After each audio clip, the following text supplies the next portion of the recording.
துணை பொதுச் செயலாளர் ஜப்பார் அவர்களே, இளைஞரணி செயலாளர் நத்தம் ஷேக் பரீத் அவர்களே, செய்தி தொடர்பாளர் ஜமால் அவர்களே, மாநில செயலாளர் உமர் அவர்களே, மாவட்ட செயலாளர் அன்பு சகோதரர் முத்துவீரன் அவர்களே, இந்த நிகழ்விலே பங்கேற்றிருக்கிற தமிழர் ஆட்சிக் கழகத்தினுடைய நிர்வாகிகள் முருகேச பாண்டியன் அவர்களே, மங்கள்ராஜ் பாண்டியன் அவர்களே, ஏர்போர்ட் காந்தி அருண்குமார் உள்ளிட்ட சகோதரர்களே, எங்கள் அன்பு மிகுந்த ஐந்திணை மக்கள் கட்சியினுடைய ஒருங்கிணைப்பாளர் தேவதாஸ் அவர்களே, இந்த நிகழ்விலே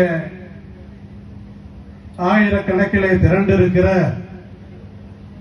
என் உயிரினும் உயிரான தேவேந்திர சொந்தங்களே, என் இரத்த உறவுகளே, உங்கள் அத்தனை பேருக்கும் நான் சார்ந்திருக்கிற தமிழக மக்கள் ஜனநாயக கட்சியின் சார்பிலே மகத்தான நன்றியையும் வாழ்த்தையும் தெரிவித்துக் கொள்கிறேன்.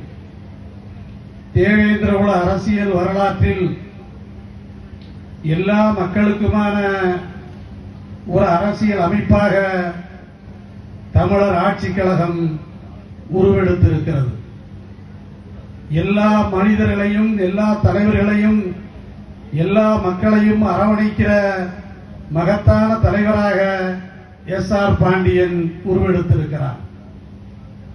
எஸ்.ஆர். பாண்டியன் அவர்களை தமிழ்நாட்டின் பட்டி தொட்டிகளிலே எல்லாம் கொண்டு போய் சேர்த்தவன் என்கிற அடிப்படையிலே இப்படி ஒரு தலைவரை தமிழ்நாட்டு மக்களுக்கு அறிமுகப்படுத்தியதிலே நான் மிகவும் மகிழ்ச்சி அடைகிறேன்.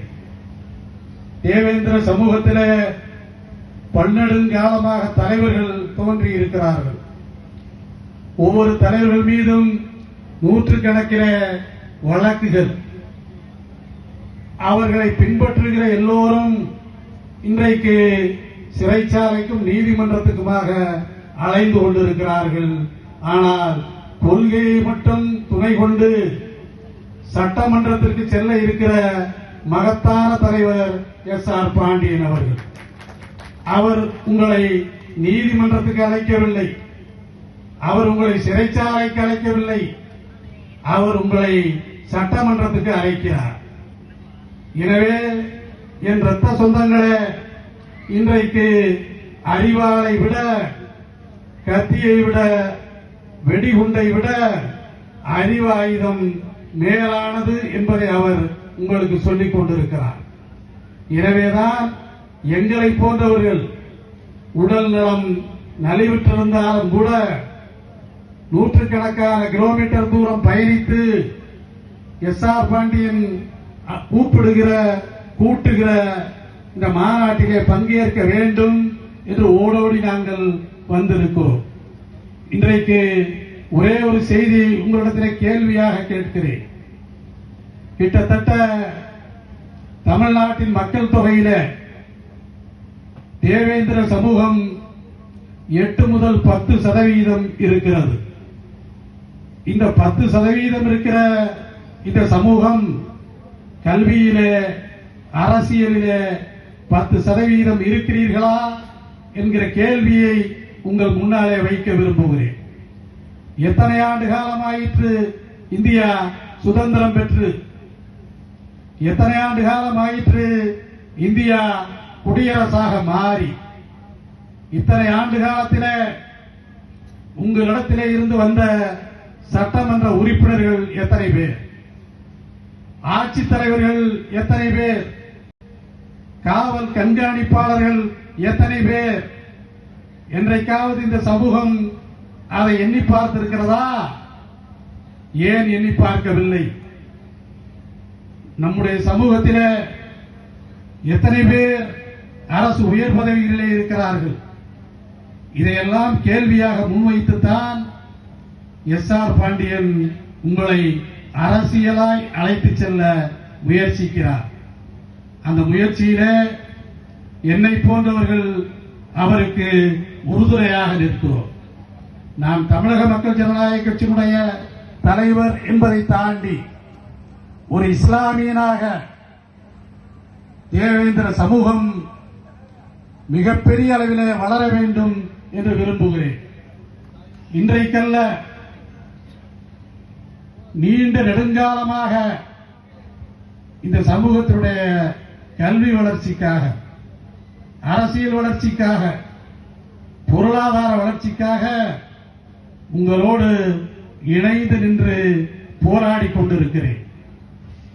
நான் தேவேந்திர சமூகத்தை சார்ந்தவன் இல்லை என்றாலும் கூட நான் உங்களை இரத்த சொந்தமாக நினைக்கிறேன். தமிழ்நாட்டிலே, ஏன் இந்தியாவிலே, அவர் மோடியாக இருந்தாலும் சரி, அமித்ஷாவாக இருந்தாலும் சரி, யாருக்கும் இல்லாத சிறப்பு உரிமை தகுதி எனக்கு இருக்கிறது. அந்த தகுதி என்னவென்றால், உங்களிடத்திலே இருந்துதான் என்னை போன்றவர்கள் வந்திருக்கிறோம்.